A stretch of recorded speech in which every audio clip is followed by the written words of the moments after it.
tapi sudah menjadi sebuah berita pasti. Tadi saya bilang tanda kutip bocorannya dari Allah. Jangan lalai. Ingat, Atha bin Abi Rabah berkata rahimahullah dengan seorang khalifah sambil menghadap ke wajah raja atau khalifah tersebut, ingatlah wahai Amir Mukminin, kamu lahir di muka bumi ini.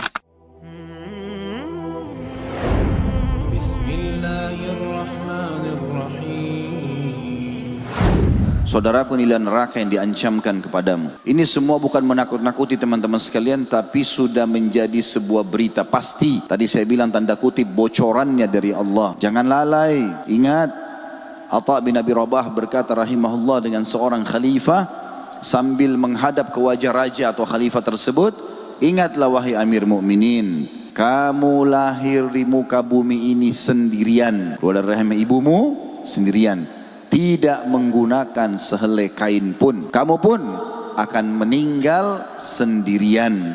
Tidak ada sehelai kain pun kecuali kain kafan. Kamu akan dibangkitkan sendirian pada hari kiamat, dan kau akan dihisap sendirian. Perhatikan amal-amalmu, karena tidak akan bermanfaat semua yang ada di sekitarmu ini. Jabatan, casing semuanya ini. Rumah mewah, mobil mewah, kelebihan fisik, casing dunia. Makanya Allah Subhanahu wa taala tidak melihat itu semua.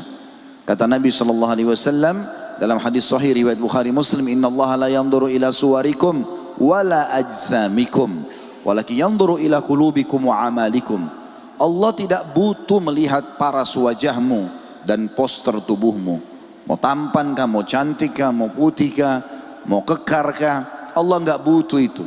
Casing, judulnya sama, manusia. Tapi Allah melihat kepada hatimu dan amalmu. Tidak ada perbedaan itu. Juga Allah, Nabi SAW mengatakan dalam hadis lain, la farqa baina arabin wa ajamin illa bittaqwa. Tidak ada perbedaan antara orang Arab dan orang ajam selain orang Arab, kecuali kepatuhannya kepada Allah. Makin patuh, makin mulia di sisi Allah Subhanahu wa ta'ala. Jeleknya paras wajah seseorang, kurangnya fisiknya, kurangnya hartanya, hanya kehidupan dunia. Andai saja ada orang lahir, ini kalau diperumpamakan matanya dua-duanya buta, telinganya tuli, lisannya bisu, kedua tangan dan kakinya puntung, tetap kalau dia berada di atas ketakwaan Allah, dia bisa menjalankan perintah Allah, mungkin dengan panduan kerabatnya, ataupun dirawat oleh kerabatnya yang sehat, yang punya fasilitas dari Allah. Kemudian dia meninggal, dia akan dibangkitkan utuh. Kata Nabi SAW, kalian akan dibangkitkan pada hari kiamat. Kalau ahli surga insya Allah, semoga kita termasuk di dalamnya, akan dibangkitkan seperti Adam, 60 siku ke langit. Nggak ada lagi cacatnya. Kecuali ahli neraka, nanti kita akan pelajari, naudzubillah, cacat semuanya, sakit, menderita, hanya dengan maksiat yang beberapa menit yang dia lakukan. Tapi ahli surga dibangkitkan seperti Adam alaihissalam, 60 siku ke langit, 27,5 meter, lebih tinggi dari masjid ini. Poster seseorang, begitu penyampaian Nabi SAW. Wajahnya seperti Yusuf alaihissalam. Nggak ada lagi orang jelek. Itu cuma di dunia sebentar. Dan hatinya seperti Ayub. Nabi Ayub alaihissalam tidak pernah berkeluh kesah, suka memaafkan orang. Begitu semua hatinya ahli surga. Nggak ada lagi orang saling benci. Bahkan kata para ulama, tidak ada lagi kebencian bagi suami istri yang bercerai. Bagi ahli surga dan ahli surga yang sudah masuk ke dalam surga, pernah ada konflik di dunia, akan hilang semuanya itu. Sebelum masuk surga akan dibersihkan semua di timbangan amal. Siapa yang punya hak akan ambil, siapa yang melanggar akan diambil darinya. 24 jam semuanya siksaan, semuanya ya menyakitkan. Tapi di neraka teman-teman tidak ada kematian. Jadi 24 jam non-stop disiksa dan dihukum oleh para malaikat yang keras, kasar, tidak pernah bermaksiat kepada Allah. Allah suruh potong-potong, cincang-cincang, nggak ada toleransi. Mereka bukan seperti kita manusia. Malaikat berbeda dengan manusia, selalu patuh kepada Allah dan tidak ada terbawa perasaan seperti kita. Oh kesian nih, kepalanya sudah pecah, keluar darah semuanya, perutnya sudah sobek. Nggak ada bagi malaikat. Allah menyebutkan dalam Al-Quran surat Tahrim, surah nomor 66 ayat 6, A'udzu billahi minasyaitonir rajim, ya ayyuhalladzina amanu qu anfusakum wa ahlikum nara waquduhan nasu wal hijara 'alaiha malaikatun syadun giladhun la ya'suna Allah ma amarum wa yaf'aluna ma yu'marun. Hai orang-orang yang beriman, mumpung masih di dunia, renungi dan dengari baik-baik, resapi, jadikan pegangan hidup, jangan peduli dengan cacian perkataan orang di sekitar kita. Hai orang beriman, selamatkan dirimu dan keluargamu dari api neraka yang bahan bakarnya dari manusia dan batu.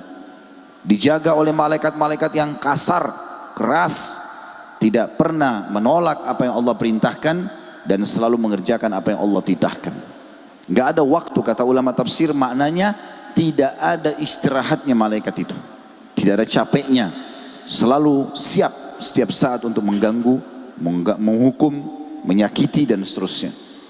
Ini Allah sudah peringatkan. Hati-hati teman-teman. Neraka bukan penjara yang hanya sekedar dijaga oleh manusia biasa yang punya rasa capek, rasa jenuh, tidur, istirahat, makan. Neraka itu dalam sebuah hadis yang sahih riwayat Bukhari dikatakan, yu'ta bi jahannam yaumal qiyamah wa 'alaiha sab'una alfu zimam ma kulli zimamin sab'una malakan yajurrunaha. Neraka akan didatangkan pada hari kiamat ditarik dengan 70.000 rantai. Di setiap satu rantai ada 70.000 malaikat yang menariknya. Ini bukan tempat main-main teman-teman. Bukan tempat main-main. Dan Allah Subhanahu wa taala memberikan kita banyak sekali solusi untuk selamat dari api neraka. Sudah disampaikan sebagaimana akan kita jelaskan nanti pada penutupan bahasan insyaallah. Neraka teman-teman, kita mulai dengan poin pertama, sudah ada. Neraka sudah ada, bukan akan diciptakan. Sebagaimana keyakinan kaum Mu'tazilah. Kelompok ini yang menisbatkan diri pada Islam mengatakan surga dan neraka belum ada, sehingga akhirnya mereka menolak nas-nas syar'i yang jelas. Mereka menolak wahyu dengan alasan tidak masuk akal. Kalau surga sudah ada, lalu surganya itu tidak dihuni. Begitu juga dengan neraka. Untuk apa disiapkan dan dibakar apinya kalau belum ada penghuninya? Mereka menggunakan akal mereka dan menolak wahyu. Padahal teman-teman sekalian, wahyu itu diturunkan oleh Allah untuk mengontrol akal, bukan akal yang mengontrol wahyu. Ali radhiyallahu anhu mengatakan, andai saja agama ini menggunakan akal, maka mengusap kaus kaki pada saat orang sedang safar dan dia sudah berwudu, sebelum dia memakai kaos kaki itu, maka lebih pantas yang diusap adalah bagian bawah kaos kaki karena itu yang kotor.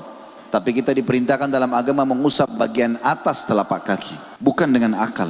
Akal dikontrol oleh wahyu. Akal kita digunakan untuk memahami apa yang Allah berikan, bukan menentang. Gak masuk akal lalu ditolak. Dalilnya mana Ustaz? Neraka sudah ada banyak. Hadis sahih diriwayatkan Ahmad dan yang lainnya, kata Nabi SAW, siapa yang memohon kepada Allah agar dilindungi dari api neraka, ada dua riwayat. Riwayat pertama mengatakan 3 kali sehari, riwayat kedua mengatakan 7 kali sehari. Maka neraka akan mengatakan pada saat itu langsung neraka merespon sambil mengatakan, ya Allah, hambamu fulan ini telah berlindung kepadamu dariku, maka selamatkan ia dariku. Dan tidak ada seorang hamba pun yang memohon surga sehari 3 kali, riwayat lain 7 kali, kecuali surga akan merespon secara langsung sambil mengatakan, ya Allah, hambamu fulan memohon masuk ke dalamku, maka masukkanlah ia ke dalamku.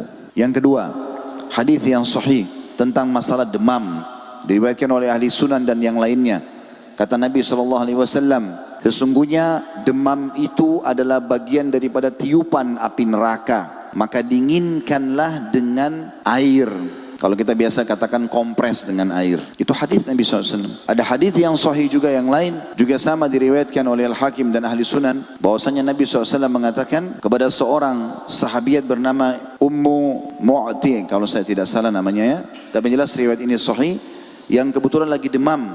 Lalu kata Nabi SAW, kenapa kamu berkeluh kesah dan merintih? Kata dia, demam ya Rasulullah, semoga Allah ya tidak memberkahi demam ini. Kata Nabi SAW, jangan kau caci maki demam itu, karena dia akan menggugurkan dosa-dosa seorang hamba.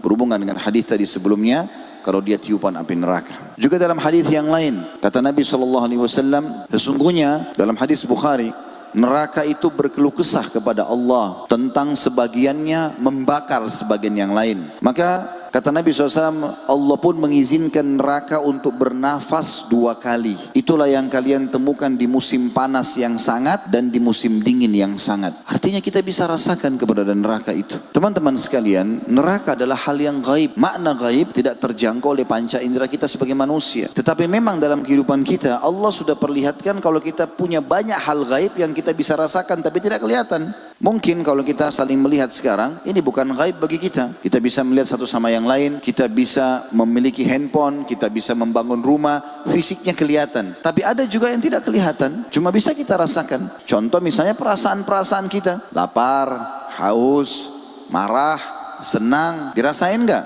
Bisa dirasakan nggak? Baik, kelihatan nggak? Itu gaib. Allah berikan potensi untuk memahami ada yang gaib, ada alam barzah itu, ada surga dan neraka. Dalam kehidupanmu ada bukti kalau ada hal-hal yang gaib, tidak tampak, tapi bisa kita rasakan. Jadi neraka itu sudah ada teman-teman sekalian. Dan Allah subhanahu wa ta'ala sudah menciptakannya jauh sebelum penciptaan manusia. Jauh. Dalam sebuah hadis Bukhari dikatakan pada saat Allah yang maha suci dan maha pemurah menciptakan surga. Dan ini menandakan surga lebih dulu diciptakan oleh Allah. Kemudian Allah menyuruh malaikat Jibril untuk datang dan melihatnya. Lalu Jibril datang ke sana, kata Nabi SAW, lalu kembali. Allah bertanya, bagaimana pendapatmu? Setelah dia lihat semuanya kenikmatan yang ada di sana, pada Jibril malaikat yang beda sama manusia. Dia sudah melihat kemahakuasaan Allah subhanahu wa ta'ala di langit sana. Tapi dia tahu kadar nikmat yang ada pada surga. Dia mengatakan, ya Allah, tidak ada seorang pun hambamu mendengar saja. Tidak usah dia melihat, mendengar saja tentang surga, seperti yang kita lakukan pada majelis seperti ini misalnya. Maka kata malaikat Jibril, tidak ada seorang hambamu pun yang mendengar tentang surga ini, kecuali pasti akan berlumba-lumba untuk merebutnya atau mendapatkannya. Dengar saja. Lalu Allah SWT ciptakan neraka dan mengatakan pada Jibril, pergilah, lihat. Maka Jibril datang melihat segala macam jenis siksaan yang ada di dalamnya. Jibril pun alaihissalam makhluk Allah yang maha perkasa, yang luar biasa, besar. Kata Nabi SAW dalam sebuah hadis, Jibril alaihissalam Allah karuniai 600 ekor sayap. Kalau satu sayapnya dikebaskan bumi ini, maka akan hancur bumi ini. Jadi masih ada 599 sayap tidak dipakai oleh Jibril kalau hanya mau menghancurkan kita semua. Makhluk yang sangat besar, luar biasa gitu. Jibril melihat segala macam siksaan di dalam, lalu kembali. Allah tanya, bagaimana pendapatmu? Apa kata Jibril? Demi kemahakuasaanmu, kemahabesaranmu, tidak ada seorang hambamu mendengar saja, kecuali pasti dia akan berlindung dan menyelamatkan diri darinya. Lalu Allah subhanahu wa ta'ala menghiasi surga dengan hal-hal yang tidak disukai oleh jiwa. Bangun sholat malam, bersedekah lagi butuh, harus bakti sama orang tua walaupun orang tua kita mungkin rewel, segala macam hal. Allah hiasi dengan hal-hal yang mungkin manusia tidak suka. Lalu kemudian Allah hiasi neraka dengan hal-hal yang penuh dengan syahwat, mengambil haknya orang lain, menindas orang lain, memukul, apa saja kesalahan-kesalahan. Lalu Allah menyuruh Jibril, pergi lihat lagi surga dan neraka. Setelah dia lihat surga, lalu dia kembali. Allah tanya, bagaimana pendapatmu? Dia bilang, saya tidak menyangka ada hambamu yang bisa masuk ke dalamnya. Lalu pada saat lihat neraka, lalu kata Jibril AS, saya tidak menyangka ada hambamu yang bisa lolos darinya. Tapi neraka dan surga sudah ada, bukan tidak ada. Makanya Nabi SAW juga mengatakan kepada para sahabat, ingatlah, surga seseorang di antara kalian lebih dekat dengan kalian daripada tali sendal kalian sendiri. Azan, sholat, ada orang tua bakti, ada orang miskin sedekah. Tiap hari buat kebaikan, tinggalkan haram. Mati masuk surga, mudah sekali. Toh kita juga semua akan mati. Sesehat apapun badan kita, setinggi apapun jabatannya, sebanyak apapun hartanya, mati. Ujungnya mati, nggak bisa kemana-mana, pasti mati. Qul innal mauta alladhi tafirruna minhu fa innahu mulaqikum thumma turadduna ila alimil ghaibi wasyahada fayunabbi'ukum bima kuntum ta'malun. Katakanlah hai Muhammad, bahwasanya kematian yang engkau lari darinya pasti akan mendatangi kalian. Lalu kalian akan dikembalikan kepada Zat yang Maha mengetahui semua yang nyata dan semua yang gaib, dan akan memberitahukan semua apa yang kalian kerjakan. Kita teman-teman sekalian akan kembali ke sana dan ada kenyataan. Juga kata Nabi SAW, dan neraka juga lebih dekat kepada seseorang di antara kalian daripada tali sendalnya sendiri. Durhaka sama orang tua, suka berbuat kemaksiatan, ganggu orang sana, ngambil haknya orang yang ini, terus saja tiap hari, mati masuk neraka. Mudah sekali kalau masuk neraka. Begitu juga sebagaimana mudah orang masuk dalam surga. Lanjutan bahasan selain masalah neraka itu sendiri adalah pintu-pintu neraka. Neraka memiliki 7 buah pintu. Allah Subhanahu wa taala menyebutkan dalam Al-Qur'an dalam surah Al-Hijr ayat 43 sampai 44. Surah nomor 15 dalam Al-Qur'an. A'udzu billahi minasyaitonir rajim. Wa inna jahannama lamaw'iduhum ajma'in. Laha sab'atu abwabin likulli babin minhum juz'un maksum. Dan sesungguhnya Jahannam itu benar-benar tempat yang telah diancamkan kepada mereka, para pengikut-pengikut syaitan. Semuanya Jahannam itu memiliki 7 pintu. Tiap-tiap pintu telah ditetapkan untuk golongan yang tertentu dari mereka. Ibnu Juraij berkata tentang ayat di atas, yang pertama, pintu pertama namanya Jahannam. Kemudian pintu kedua bernama Ladza. Pintu ketiga Hutama. Pintu keempat Sa'ir. Pintu kelima Saqar. Pintu keenam Jahim. Dan pintu ketujuh yang paling berat adalah Hawiyah, yang paling dasar. Pintu-pintu neraka tertutup rapat, sebagaimana Allah berfirman, sesungguhnya api itu ditutup rapat atas mereka. Dalam surah Al-Humazah, surah nomor 104 ayat 8. Innaha alaihim mu'sadah. Sesungguhnya neraka itu pintunya akan menutup. Makna lainnya juga apinya akan melekat di kulit-kulit seseorang di antara mereka.